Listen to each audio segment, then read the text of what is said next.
BCS গাণিতিক যুক্তি। প্রশ্ন ৫, টাকায় ৩টি করে লেবু ক্রয় করে টাকায় ২টি করে বিক্রি করলে শতকরা কত লাভ হবে? ক ৫০%, খ ৩৩%, গ ৩০%, ঘ ৩১%। সূত্র ২৭তম বিসিএস। উত্তরটি চিন্তা করুন, একটু পরে মিলিয়ে নিন।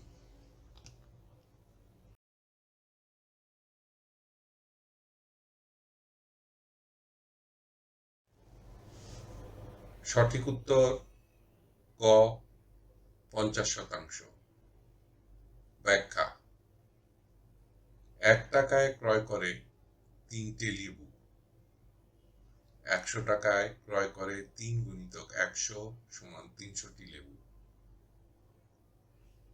২টি লেবু বিক্রি করে ১ টাকায়, একটি লেবু বিক্রি করে ২/১ টাকায়।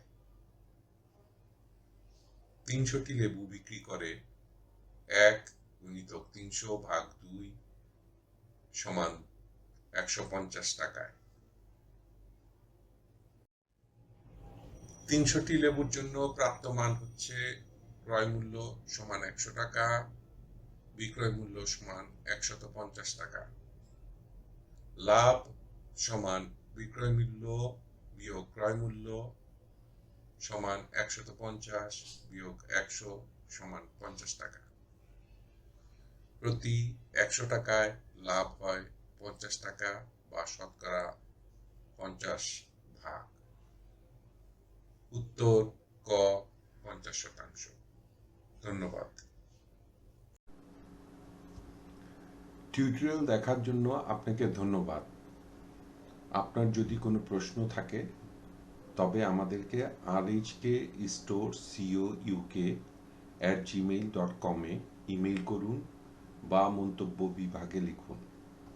আমাদেরকে অনুপ্রাণিত করার জন্য সাবস্ক্রাইব করুন, থামস আপ দিন বা লাইক দিন। আপনার বন্ধুদের সাথে শেয়ার করুন এবং নতুন টিউটোরিয়াল পেতে বেল আইকন টিপতে ভুলবেন না।